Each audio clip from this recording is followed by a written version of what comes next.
Hoje, irmãos e irmãs, 17º domingo comum, é essa a palavra da salvação. Glória a vós, Senhor. Uma pequena meditação. Nós ouvimos leituras muito bonitas. A Sagrada Escritura é um esplendor, ela é majestosa. Eu quero acreditar que toda casa católica tenha, cada um, a partir da alfabetização, cada um tenha o seu exemplar, a sua Bíblia. Eu quero morrer acreditando nisso, que todo católico tem a Bíblia Sagrada. Eu quero acreditar que todos nós gastamos, entre aspas, tempo para ler a Bíblia todo dia. A igreja chama de Lectio Divina, é uma leitura meditada. A igreja, temos a Lectio, que é a palavra rezada, temos a missa, que deveria ser a palavra cantada, ainda a igreja tem as orações da manhã, da tarde, liturgia das horas, que é a palavra rezada. Então, isso tudo nós não podemos perder de vista, não podemos. A palavra de Deus é vida para nós. E ouvimos hoje um pedaço da vida de Salomão. Salomão era filho de Davi, aquele filho do adultério. O primeiro, depois nasce Salomão, filho de Davi e Betsabeia. Davi e Betsabeia ficaram adúlteros e foi uma tragédia. A vida de Davi foi por água abaixo por causa deste adultério. A nossa vida é assim. Uma atitude errada. Essa atitude pode ser uma palavra, pode ser um olhar, pode ser um gesto, pode ser uma carta, um e-mail, pode ser um zap, qualquer miudeza pode desencadear todo um processo, ou para o bem ou para o mal. De vez em quando eu atendo alguém. Uma atitude desencadeou todo um processo doloroso. E Davi foi dessa forma.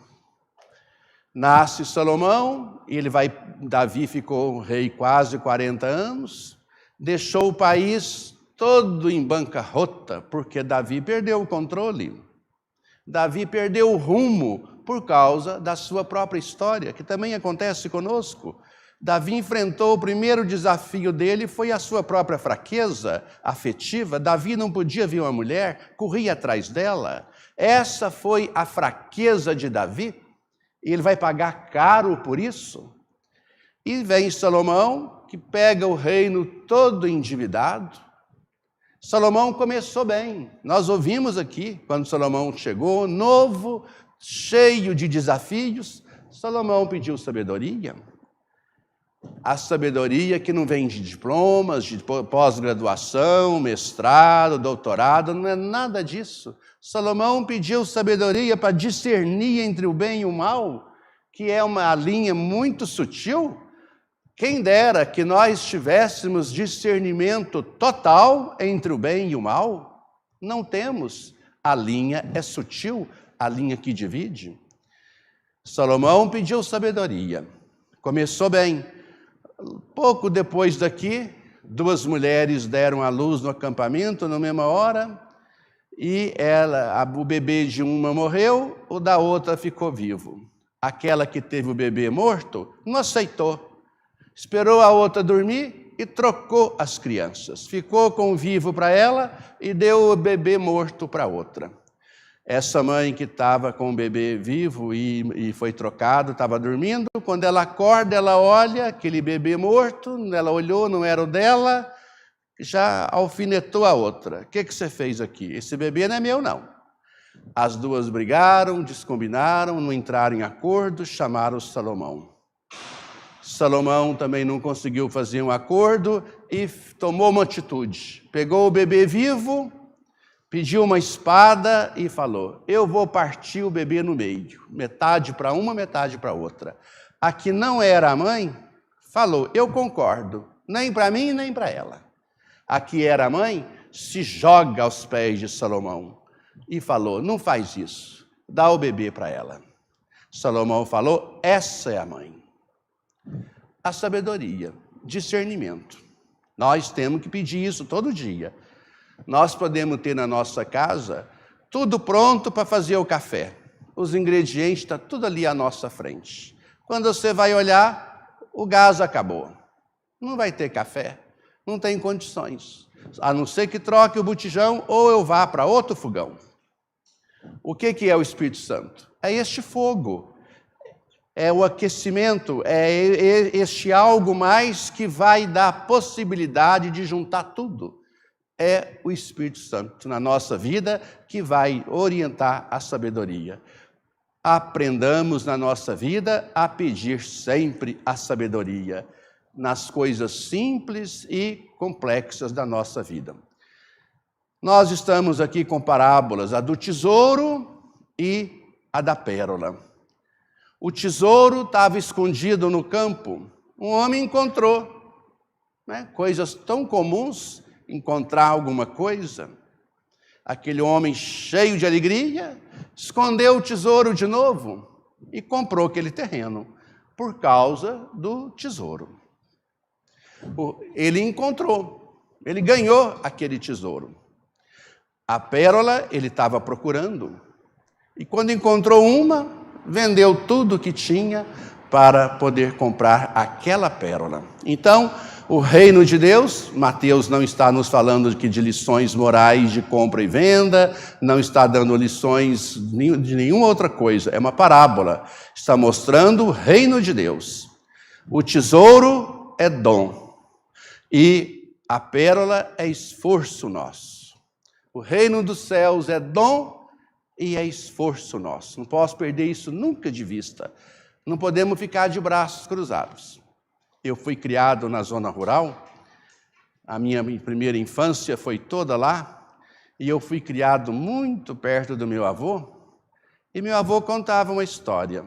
Ele era homem das histórias e eu as tenho todas no meu coração. Meu avô contava que uma vez um homem fazendeiro havia prosperado um pouquinho e chamou o padre para poder benzer a fazenda.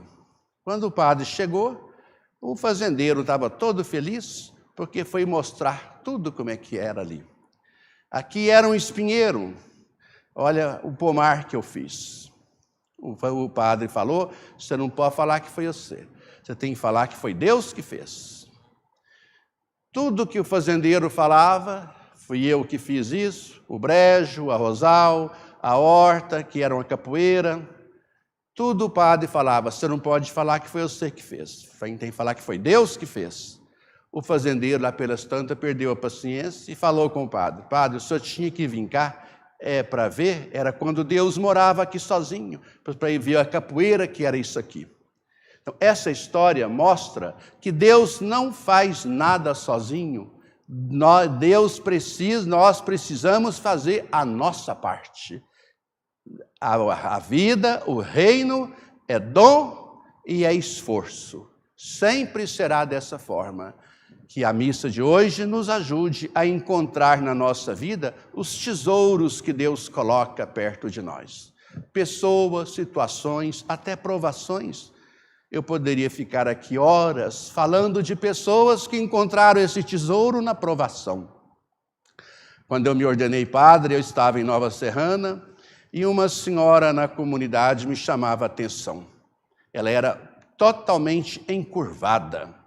E eu tinha curiosidade de saber o que tinha acontecido. Num domingo, a convite de uma das irmãs dela, eu fui à casa delas tomar café à tarde e eu, então, fiquei sabendo da história. Aquela senhora se casou muito jovem, foi morar na zona rural, muito longe, e ela apanhava do seu marido, todo dia, uma surra.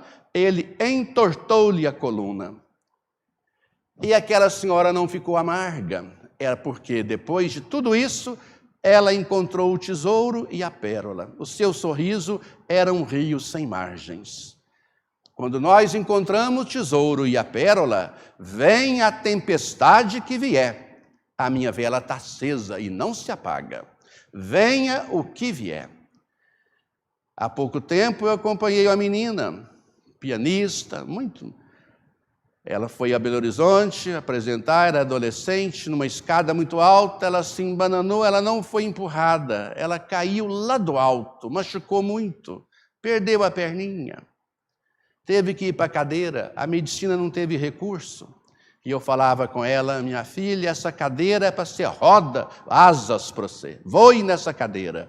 Encontre a pérola e o tesouro a partir dessas dificuldades. Essa menina hoje voa na cadeira de rodas para poder mostrar ao mundo que dentro dela tem um tesouro. A vida dela não parou ali naquele dia que ela sofreu aquela queda.